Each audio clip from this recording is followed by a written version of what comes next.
Be a lot of fun. I got to see our guest live up at Libretto in Paso Robles and was just introduced and amazed at the same time. But before we get to that, I want to thank our sponsors for this afternoon's podcast and stream.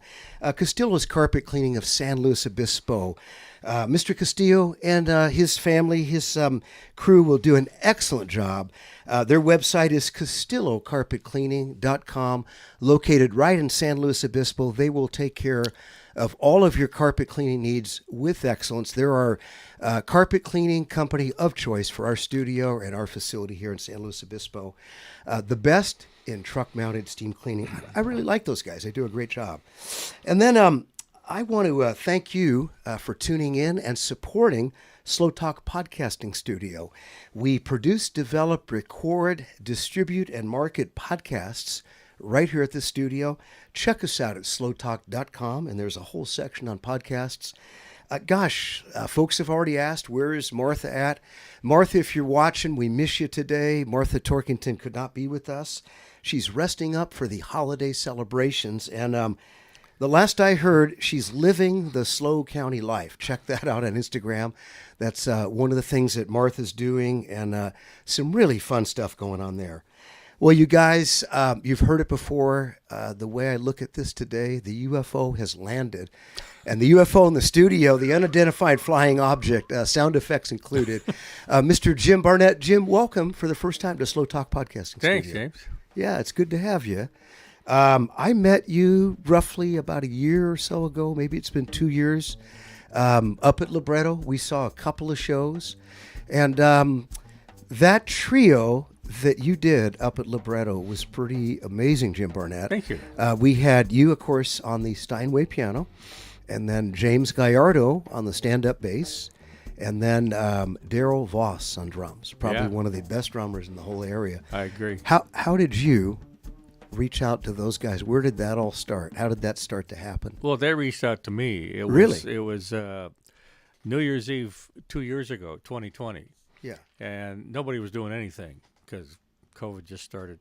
Anyway, Corey and Kate, who own Amsterdam Coffee House up there on 13th in Paso, James Gallardo was friends of theirs, and he was kind of booking entertainment for that venue. Yeah. And so he contacted me and got together with Daryl, and we ended up doing New Year's Eve up there. We didn't advertise it because it was hush hush. We're supposed to. A little bit under the radar. We're supposed to do it anyway. Private party. But we were there. Yeah. And so when Corey heard the trio, that I'm not making this up.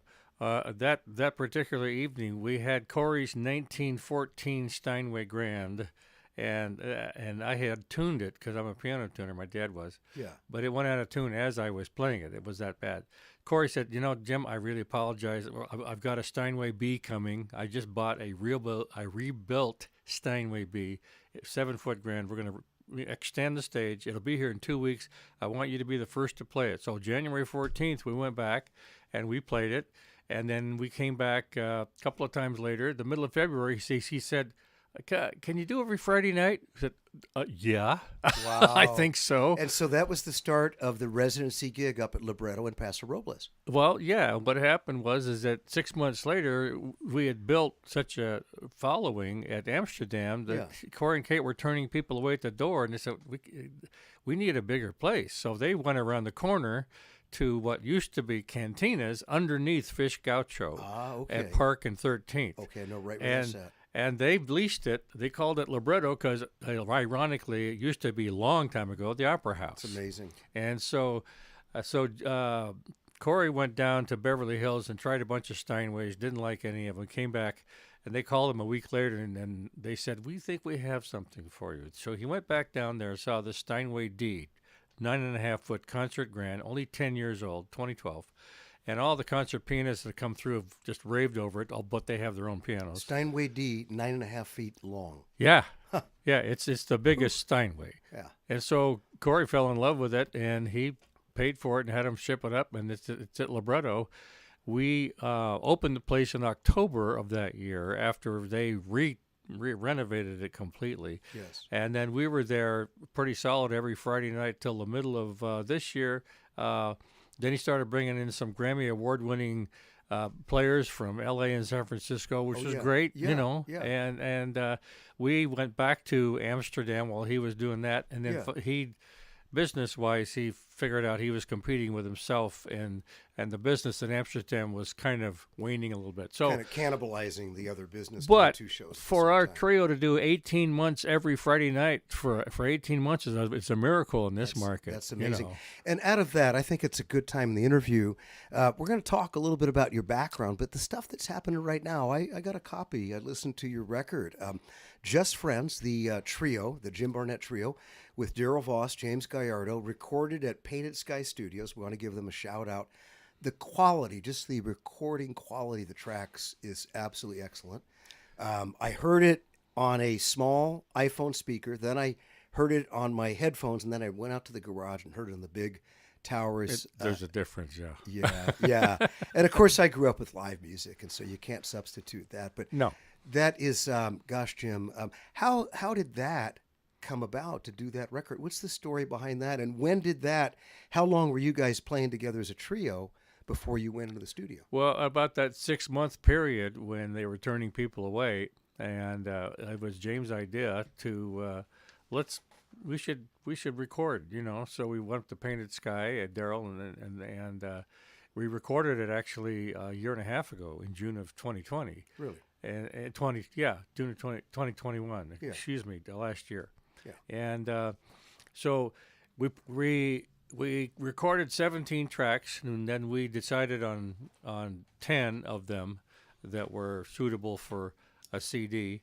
And then James kind of quarterbacked the whole process of that. It was slow. Plus, James, frankly, the middle of that year, James left. He got a great gig with Norwegian Cruise Lines. Wow. And, at the age of 31 and you're single, I said, go for it. Yeah. I know what it's like to live on a cruise ship. So I Yeah. said, you really need to do this. Yeah. And Nice. at first, I kind of discouraged them because at the time that they weren't letting the crew members off shore leave because of COVID. It was so tight. But they eventually, were restricted to it's go to open ports. now. Yeah. Okay. So he's on a cruise ship. He I don't know how he did it. He's got his own cabin. And he's part of a show on That's one of the incredible. Norwegian Cruise Line And he's ships. been on less than a year in his first year able to do that. Yeah.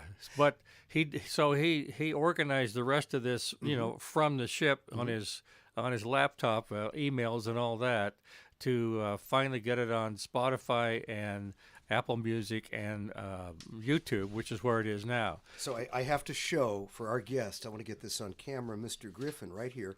I printed out today because I don't have a hard copy. When I get one, I'm going to get you to autograph it for Sure. me. But I just want to show this on camera right here. Can we see that pretty good, Griffin? This is the album cover. And I understand James reached out to the same graphic artist that did the Trippin' and G cover and did this one. This is excellent work, man. Pretty cool. Yeah, I like it. Yeah. Just Friends, the Jim Barnett Trio, available Spotify, Apple, And Amazon Music, Google Play, everywhere you get your CDs, well, it's right? on YouTube, Spotify, and Apple Music. I don't know about the other two. Nice. Yeah, nice. that's what James said anyway. I think it's there anyway. Yeah. So, folks, speaking of your record, I want our listeners to be able to get a feel for that album. And I believe we have the ability to cue up one of the cuts from that record right now, Griffin. Which one do we have right here? Let's see here. Which track are we looking at right now? How about Meet the Flintstones, number 7? Can we do that? That's kind of fun. Yeah, it was. Everybody knows that music, right? Yeah. How did you guys ever decide to do this for a jazz record, man? How did that come about?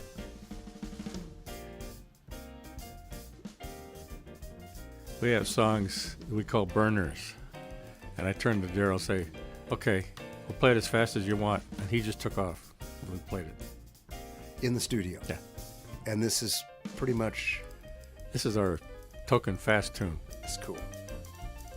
That's cool. So if folks come to see the trio live in the future, this is one of the tunes that you'll throw in just to kind of jolt the show a bit or kind of kick it up a notch? We've been ending our sets with what we call burners. But we've got the Flintstones. We've got a fast version of After You've Gone. Wow. What else were we?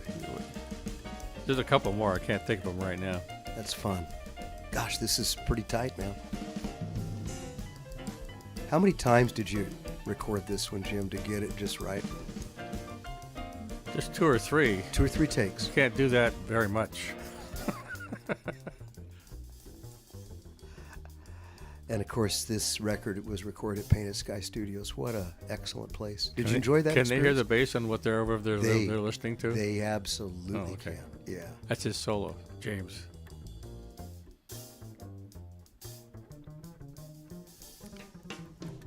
Nice. Yeah, his fingers were burning.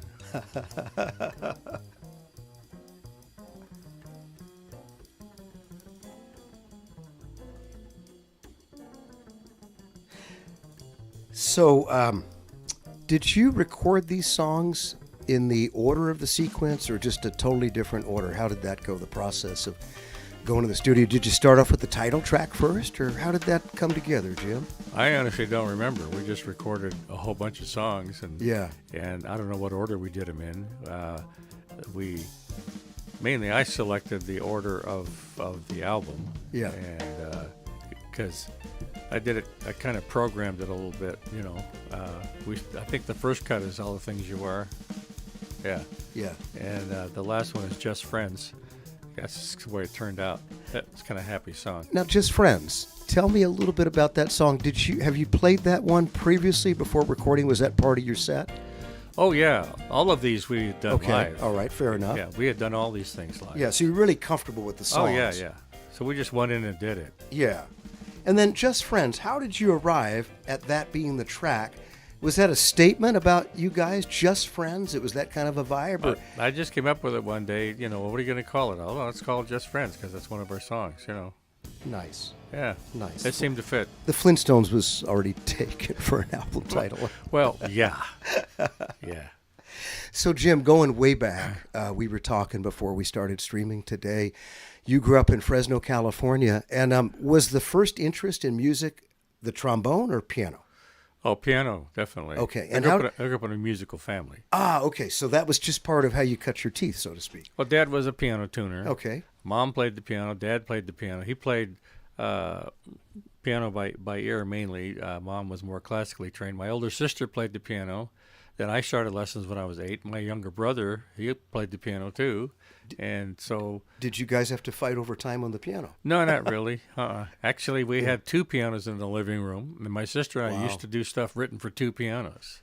Oh, so you actually grew up with that kind of experience. Yeah, and Dad played saxophone and clarinet on weekends. So he was a jazz musician himself.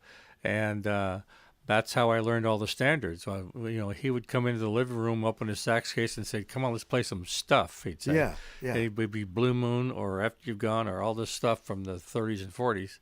I learned all the standards from him.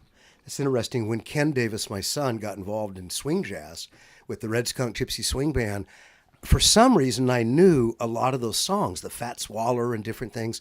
And I realized my dad had a player piano in San Francisco with about 60 rolls. Oh, geez. And I cut my teeth on those rolls. I think I learned how to put them on there. At least I think I learned how to put them on there. But those songs were embedded in my spirit. You grew up with those. And then in your family, are you the only one that pursued an active career in music? Or did some of your siblings also? No, I was the only one that became a professional musician and actually made a living at it. I take that back. My brother and I... We kind of parted company in junior high, musically speaking. Yeah. I went jazz classical. He went country rock, which, okay, fine. So he went down to L.A., and along with the brother of a friend of mine, they had a little rock band down there in L.A. Yeah. And then he turned out to be a very fine steel guitar player. You know, love steel guitar. Yeah. And country fiddle player. Yeah. He has the violin that belonged to my dad's uncle. In Temecula, California. Wow. And so he lives up in Santa Rosa now. He's retired, but he is a fine musician in his own right. That's so cool.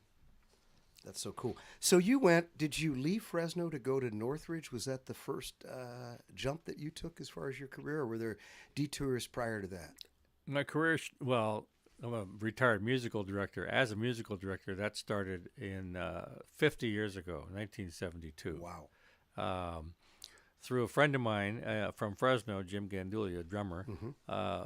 He was drumming with John Davidson, who was being managed by Bob Banner Associates in Beverly Hills. Well, so what? Well, in 1968, Peggy Fleming won the gold medal, and for ice skating.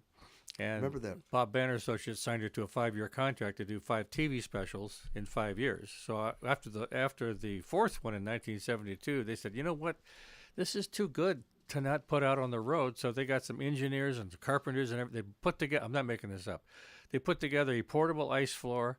They gave me an 18-piece orchestra. We had 10 skaters and a bunch of skating and non-skating acts. We called it Peggy Fleming's A Concert on Ice. Wow. And we did a 3-month tour in the summer of 72, summer stock theaters on the East Coast. Wow. Did that 72 and 73. So you got your share of just traveling all up and down the East Coast. How was those times? How was that for you? It was hot and humid. Yeah, yeah.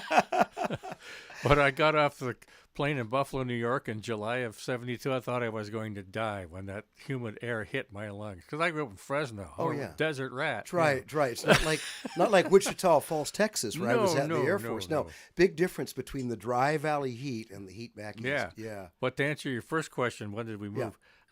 Through the same contact, my friend Jim, he also went from Davidson. He was playing drums for Johnny Mathis. And I had an opportunity in 72 and 73, when I wasn't with Peggy Fleming, to fill in for Mathis's piano player a couple of times. Wow. So I got to know the folks, kept in touch. You know, anything happened, let me know. Yeah. Sure enough, his conductor, piano player, quit at the end of 73, and they said, would you still They interested? reached out to you. Still You had interested? I said, yeah. First right of refusal. Yeah. Yeah. So February of 74 is when I joined Mathis, and April of that year we moved from Fresno to Northridge. Was that a pinch me what happened moment in your life? Because that's a big step. I mean, Johnny Mathis is... There's so many generations that love Johnny Mathis. I grew up in San Francisco. I remember my mother introduced me to him, the records, TV shows, and he still plays. He was just at Chumash Casino, I believe, the other night, right? Yeah, I was down there. Yeah. He's yeah. 87, going strong. I saw your post. You said the boss still has it. He does. 87 is still going strong. I want to be 87 and still going strong. Me too. All right. What's his secret? What is his secret to still do what he does with the charm and the what do you think? Because you spent how many years with Johnny? 4.5. Okay. Yeah, till August of 78. Okay. Well, I think he loves what he does. If it were up to him, at least back in those days, he would record, play golf, and he's a gourmet cook. He loves to cook in his kitchen. Really? And he never really felt comfortable performing because he was kind of shy, and he couldn't understand why all these people came to his concerts. I said, well, you evidently don't know who you are, because 70 albums later, That's incredible. He was a high jumper also in San Francisco. San Francisco State. Yeah. He was there with, ironically, Bill Russell. Wow. And he held the record for the high jump for years. In 1956, he had a choice to go into the Olympics or music. He was singing at the Black Hawk in San Francisco, which you well know. And Charles Avedon, talent scout from Columbia Records, was out from New York, heard him sing. He sent a very famous now telegram saying, send contracts. This kid could go all the way. Has all the bells and whistles, could go all the way. Yeah. Wow. Yeah, and Wow. so timing and fate, right there. So they invited him back to New York. He thought he was going for a weekend, and he ended up staying for 3 years. That's amazing, And and that was the recorded. very start of his career, Yeah. right there. Yeah, Misty, chances are not for me to say 12th of never, And incidentally, 10 years later, Johnny's Greatest Hits, that album was on Billboard's Top 100 for 480 weeks. That is crazy. I thought Pink Floyd held that. I mean, that's just crazy. I know. That's amazing. The Beatles might have beat it, but in the same time, he was the only one to have 4 albums, not singles, 4 albums on Billboard's Top 100 at the same time. It just shows his longevity, the genres that he crossed, and how widespread the response was for Johnny Mathis. He's still doing it. But a Christmas show, is that a kind of Johnny's hallmark, Christmas music? And Well, his Christmas album was a big seller, and he's really known for his Christmas stuff, but he's known for everything else. yeah. But I've done the show a bunch of times, and this was the most Christmassy show I've ever seen him do. It was like 80% Christmas music, and of course he tossed in, Misty, and chances are, not for me to say, they loved that, but. Because he had to do that. You can't do it. He can't do a show and not do those hits. No, it'd be like the Rolling Stones Yeah. not doing Satisfaction or something. But the crowd, of course, is my age and older, but it was packed down there at Chumash. Was it pretty much sold out? Yeah, I think so. Tickets were starting at $160 each? No. Tickets were $69 to $109. Oh, really? Yeah, last time he was here, they were more expensive. I wonder if I went to a site that was bumping the tickets up, because I went to a site right before the show. I thought maybe I can run. Well, maybe down there. right before the show, I they think bumped them I up. think tickets were $169, and they may have had a Well, sellout. yeah. That just shows the demand there. Wow. It's like the airline. If you wait till the last minute, you pay more than if you booked it 2 months ago. Not going to do it. Not going to do it. Gosh. So already, I mean, your career is already taken on this pace. How? There's a lot we can talk about with Johnny Mathis. I want to show a video clip right now. This is actually Church on the Way, Van Nuys, California. Pastor Jack Hayford, really good friend of ours before Jack passed, wrote his autobiography, David Moore. Met Jack, I think, through Life Bible College or something. Very fascinating. Did you get to know Jack during that period of time? Was he the chief pastor at that time, Jack Hayford? Well, yeah, as a matter of fact, I started attending the Church on the Way at the end of 1974. Wow. And I became the music director there in 85. Wow. And that's when we did our my first musical Christmas production with a 135 voice choir and a 45-piece orchestra. 135 voice Yeah. choir. And the orchestra was all L.A. musicians, many of whom went to our church. Wow. Yeah. Wow. We've got a clip, a video clip, Jim Barnett, and this is Jim Barnett, a piano solo. I think it's about a 5-minute clip during that performance. And this is from the Music of Christmas, The Church on the Way. And can we stream that right now, Griffith, for our viewers? Thanks so much. I was 36. Right. I was a lot younger then. Has it gone by fast, Jim Barnett? Yes and no.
And that was Jim Barnett, and that was part of the Music of Christmas, Church on the Way.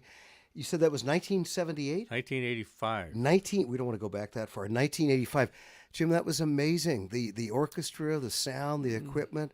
And then you mentioned during that, when that was playing, that you came up with that ending piece right there on the spot, man. Well, the jazz section and the cadenza, yeah.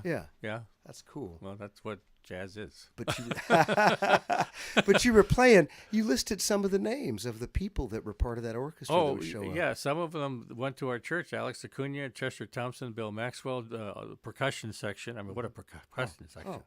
And I mentioned Pete Condoli, who was the lead trumpet player of Tonight Show Band. He was lead trumpet player in our show. Well, he also went to our church along with other people like Pat Boone and you had a built-in orchestra deluxe. That's incredible. And Dean Jones. We had some celebrities went to the church because the congregation was really cool. Nobody bothered them. Nobody said, "Gee, could I have your autograph?" I mean, come on. It wasn't that type. No. They were just part of. We were just part of the family. You know? Yeah. It was very cool. That's so cool. I've got one of the cuts that I listened to, Jim, in preparing for our stream today, and we talked a little bit about it on the phone earlier today. Pieces of Dreams. One of my rare on-camera performances. Later, Johnny Carson talked about, I guess, when he did his retirement show. Can you talk a little bit about that? Then we'll stream this. Yeah, during those 4.5 years with Mathis, I did about 10 Tonight shows. And so I got to know Doc Severinsen, which was, talk about a thrill. I was 25 years old, for crying out loud. Anyway, I go to Tonight Show play, and it's like, I felt like I was a little kid going, "Will you play my charts, please?" Yeah. I didn't do that. I was acting cool. But the arrangements that I wrote, they played them and they were happy to do it. So a lot of the stuff that's on those Tonight Show cuts were my arrangements. This is not. This was composed and arranged by Michel Legrand, who French genius. Windmills of Your Mind, Summer of 42, Brian's theme. I mean, all these great melodies he wrote. And he wrote this song, kind of obscure ballad, Pieces of Dreams. And it's true. At the end of Carson's 30 years of doing the Tonight Show in '92, he looked back and he said that was the most memorable moment of the 30 years I've been doing this. Wow! Did they show a clip on that night of this particular piece? Did they show that on his retirement night? He referred to it and they showed it? I don't know that he referred to it on his retirement night. I know that he referred to it to somebody, a reporter or somebody. Gotcha. I don't know. Gotcha. Okay. Yeah, how that got expressed. But and when the orchestra kicks in, I'm on camera at the piano, let's directing the orchestra. Let's stream Jim Barnett just a little bit younger.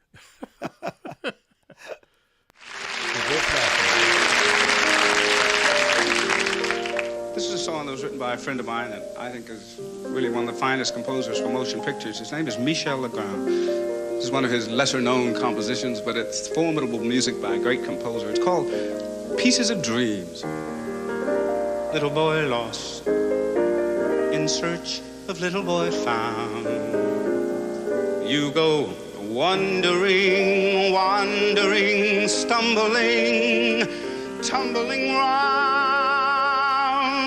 round.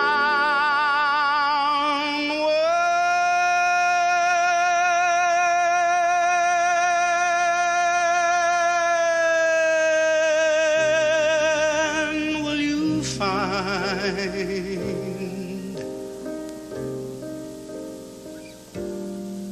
what's on the tip of your mind? And why are you blind to all you ever were, never were, really are, nearly are? Little boy falls in search of little boy true. Will you be ever done traveling, always unraveling you? You running away could lead you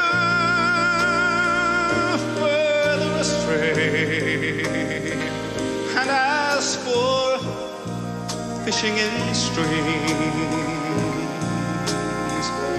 for pieces of dreams.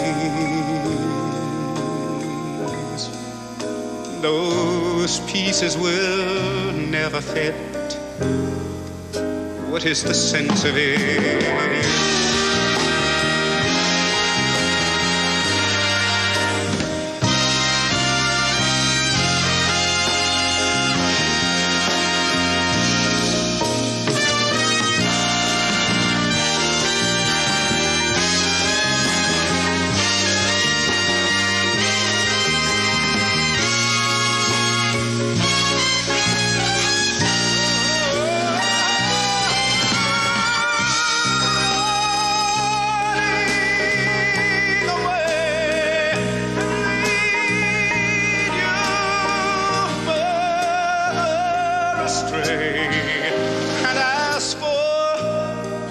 Fishing in streams for pieces of dreams. Those pieces will never fit.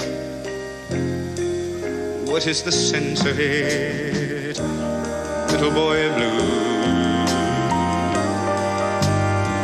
Don't let your little sheep roam. It's time. Come, blow your horn. Meet the morn. Look and see. Can you be far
All right, we're back in the And we're studio back. with Jim Barnett, and that was amazing, nothing less than amazing.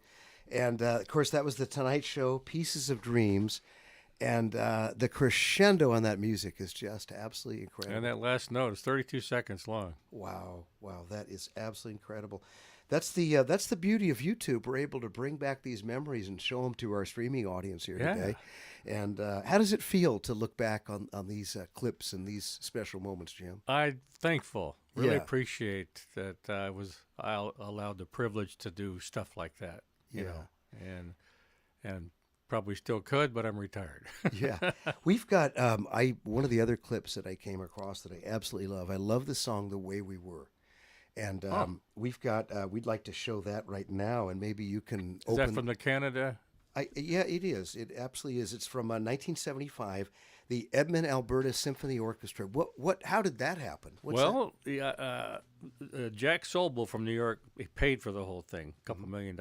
Anyway, he wanted to do a 90-minute, a 60-minute TV special, but it was a 90-minute concert with the Edmonton Symphony Orchestra. Well, that being said, the strings, it was a 65-piece orchestra, which was incredible. But that was like the highlight, I think, of my 4.5 years, because I had my arrangements were being played by a 65-piece orchestra, and I'm like 26 years old conducting this whole thing. I'm going, geez, pinch me now. Yeah. But the strings were from the symphony. The horn players, the trumpets, trombones, and saxes, they were from Tommy Banks was the Canadian equivalent of Doc Severinsen. He CBC. They had their own like quote Tonight Show kind of thing in Canada. Yeah. Well, that was the band that came and joined those strings. And we did a rehearsal that afternoon and just did it. But the way we were, I used it was my arrangement, and I wrote it as an alto sax solo, weaving in and out because Dad played alto sax. Oh, okay. So And you can kind of hear even that. though he was very much alive then, he did die in '89, and so it's very nostalgic for me to see that clip. So this is actually going to be a tribute to your dad. Yeah. Yeah, nice. In a That's way. nice. Yeah. Excellent.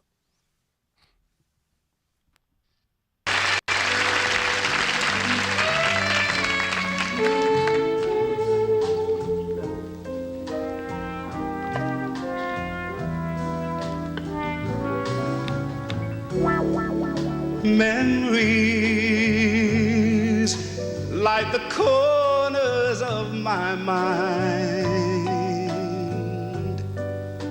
misty watercolor memories of the way we were.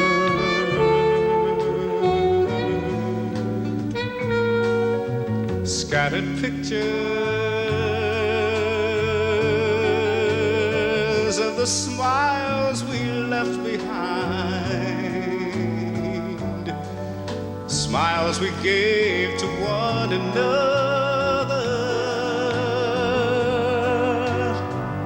for the way we were.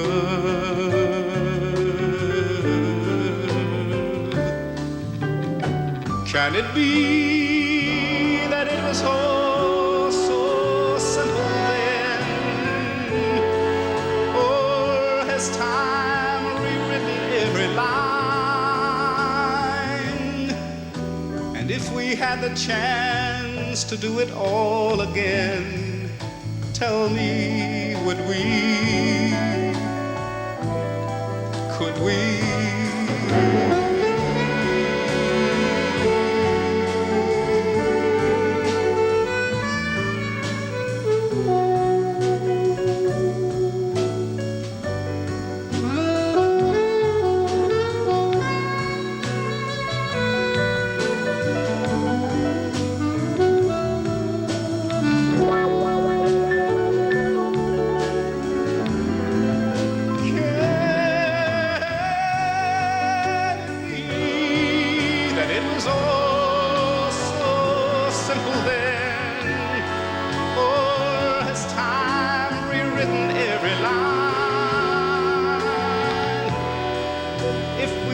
Chance to do it all again, tell me, would we? Could we?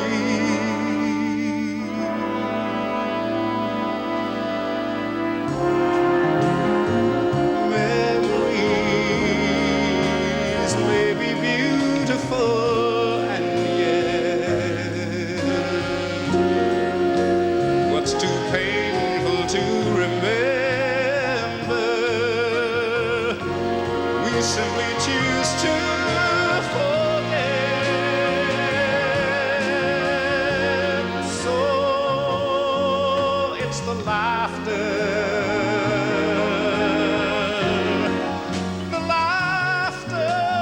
we remember.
And that's a tribute to your dad. What was your dad's name, Jim?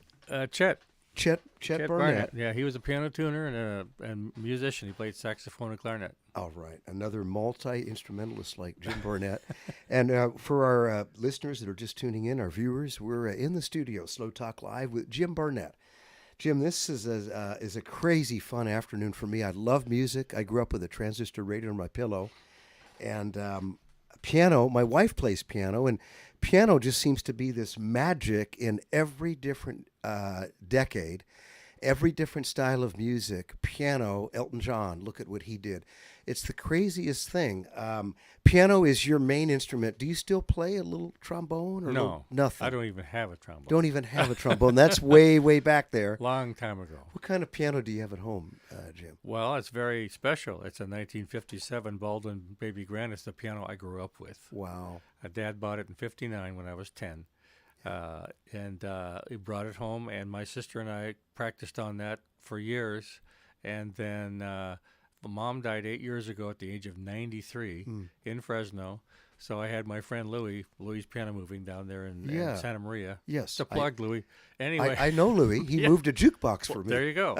I said, can you go over and get my mother's piano because I'm on a cruise ship. Would you just store it for me? So he stored it for me. And then when I quit doing the ships, he brought it over to Rio Grande, and I have it in my living room. And there it sits. Yep. That's so cool. Yeah. What a blessing. Every time you play it, it must bring back rich memories. It's Mom and Dad. It has a real ivory keyboard. You know, it's ebony. Oh, and, wow. Wow. I try to keep it in tune. The roofer's roof. Yeah, the shoemaker's shoes, yeah. We've got, we're going to be streaming here for a little bit more, and we want to thank everybody for tuning in. Of course, I want to remind our viewers that Castillo Carpet Cleaning, our sponsor, and Slow Talk Podcasting Studio. Check us out at slowtalk.com. In the studio with Jim Barnett, we're going to, before we get back to your most recent, or to your record, Just Friends, which I love, and I want to play a few more songs and talk about that. I want to play the Christmas song, Jim Barnett, and that was on The Tonight Show. And Johnny Mathis decided to do the Christmas song with just you and him on piano. That was not normal, right? Well, no. Usually we had arrangements for the band, and so he wanted to do it with just me. Gosh, we got the whole band sitting here, John. We really want to do that? Yeah. Okay, fine. So the procedure was rehearsal was 3:00 in the afternoon. We'd go to NBC at 3:00. We run through a couple of tunes. We're done by 3:15. Well, they taped the show from back in those days. It was a 90-minute show. So let's say they taped it from 5:30 to 7, and then they did whatever they had to do editing-wise, so NBC could play it at 8:30 for the East Coast, because Tonight Show 11:30. Mm-hmm. Anyway, so usually John and the guys and whoever wanted to, it was in Burbank, and we'd go across the street and have Mexican food in between. Yeah. Well, I stayed behind, and Doc was walking around stage with his trumpet, and I got to talking to him, and he kind of chided me about the Christmas song. And I said, hey, I'm sorry I didn't bring a chart for you. He said, well, if you had any class, kid, you'd write something. I said, okay. You took that challenge. So I got a hold of Shelley Cohen, who is the assistant music director, the librarian. Yeah. I said, Shelley, give me some score paper. So I wrote out the last 16 bars after the key change, and we didn't rehearse it. We just did it. And I just had him handed it out to the guys, and they came in at the end. And they were across the street having Mexican food. No, they weren't. We were. I don't know what they do. I don't know if they go to the commissary or whatever. But that's what we were doing. Anyway, so I sat down and I wrote the last 16 bars for the band, and they played it, and fortunately for me, it worked. It sounds like, just in what you're saying, the tone, that your ability to serve and to be the musical director, it grew. There was a trust there and a good fit for those years. Oh yeah, absolutely. Neat. Yeah, That's so I neat. would, because usually when we'd go to a place, well, back in those days, the market would support being at a place for a whole week. Yeah. We'd go to Mill Run Theater in Chicago or McCormick Place or whatever. Wow. Westbury, Long Island, anywhere. For a week, we'd do a 3-hour rehearsal the day of. Yeah. And he didn't come to rehearsal till the last 10 minutes just to do a sound check. So Is that right? He trust me. I know you know what I want. I said, yeah, okay, we'll do it. Yeah. He expected, and of course you would deliver. I knew what he wanted. Mm-hmm. Yeah. Mm-hmm. And how he wanted it. Yeah. Well, but we also had an office in Hollywood, the 17th floor of the Sunset Vine Towers back in those days. Yeah. Henry Mancini was on the 10th floor. Anyway, we had a music room with a Steinway in it, and that's where he and I would work out the arrangements. He would oftentimes say, "Okay, I want to do this song, but I want this special thing right here. I'm going to sing these notes," and he would sing me what he wanted. Yeah. Go, fine, write it down. Made sure you did it that way. And I did what he wanted. Was he always like that? Knew exactly what he wanted? Was he just a very focused individual? Is that? He usually knew what he wanted. Yeah. Yeah. Interesting. And that's longevity to be a music director for 4 years. I mean, some folks don't last more than a year. I want to. Let's see. Let's go ahead and stream that right now. Let's do that for our viewers. Thanks for that introduction. That's the Christmas song story. All right, let's do the Christmas song right now.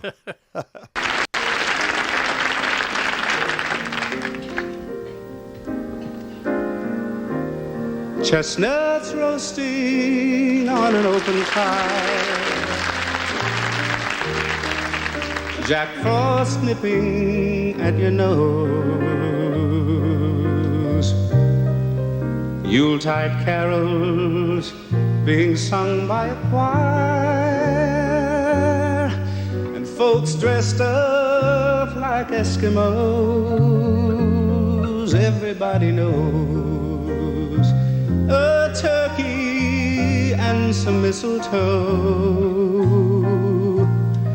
help to make the season bright. Tiny tots with their eyes all aglow will find it hard to sleep tonight. They know that Santa's on his way. He's loaded lots of toys and goodies on his sleigh, and every mother's child is gonna spy to see if reindeer really know how to fly. And so I'm offering the simple phrase to kids from 1 to 92. Although it's been said many times, many ways, Merry Christmas to you. They know that Santa's on his way. He's loaded lots of toys and goodies on his sleigh, and every mother's child is gonna spy to see if reindeer really know how to fly.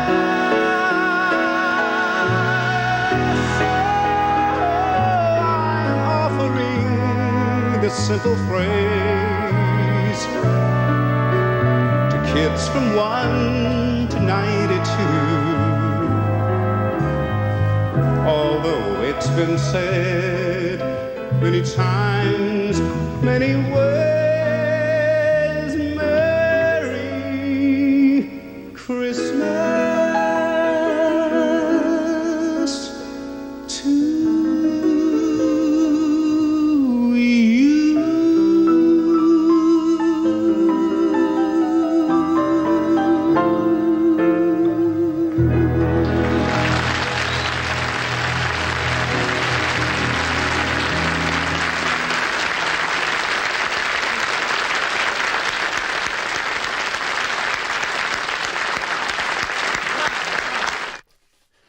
And that of course is Jim Barnett on piano on the Tonight Show, and that's a Christmas song by the one and only Johnny Mathis. The one and only.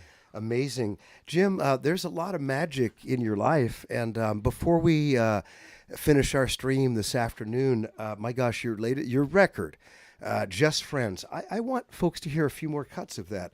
It is available on Apple Music. It's available on Amazon, Spotify, but it's the Jim Barnett Trio, Just Friends, also James Gallardo on bass and Daryl Voss on drums. A lot of these songs we were talking about earlier. Did we show the clip at Allegretto yet? I mean, at Libretto. All right, that would be totally You have fitting. video of that? We absolutely do. It may not. No, it's not of his record. You're not prepared to show it. We don't have enough time. Okay, so we're gonna show that on the next stream for their viewers to come back in. We'll show that, or we'll put that up on YouTube. But we actually have a 1 minute 25-second clip that I shot up at Libretto. Oh, really? It's fun. I'll send you a copy too. I didn't even know that. Yeah, that's the clip that I had emailed over. Okay, yeah. All right. So we can cue up a song. We played the Flintstone song. We played the samba. And I want to play another cut here from the record, maybe the title cut. Would you like to introduce the title cut, Jim, and how you came about on that one? Well, yeah, Just Friends. Yeah. It's a fun tune, and it's been around for a long time. And in fact, the first time I heard it was the Singers Unlimited did it back in the 70s. And we did a TV show in Germany in 1976, West Germany then. The Singers Unlimited, not the Love Unlimited Orchestra. No. Okay. The Singers Unlimited was like the Hi-Lo's plus Bonnie Herman, kind of, Okay. and she was incredible. But anyway, they did Just Friends on our show, and I go, well, that's a great tune. I've always been a great tune. Yeah. I put it in our sets at Libretto and stuff, and so that we decided to record that, and I thought it was good enough to put on the album. And also to title the record, the Well, title yeah. cut, Just Yeah. Friends. All right. Let's I'm going to go ahead and play that right now for our listening and viewing audience. Can they hear us talking?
And that is the title cut from the Jim Barnett Trio.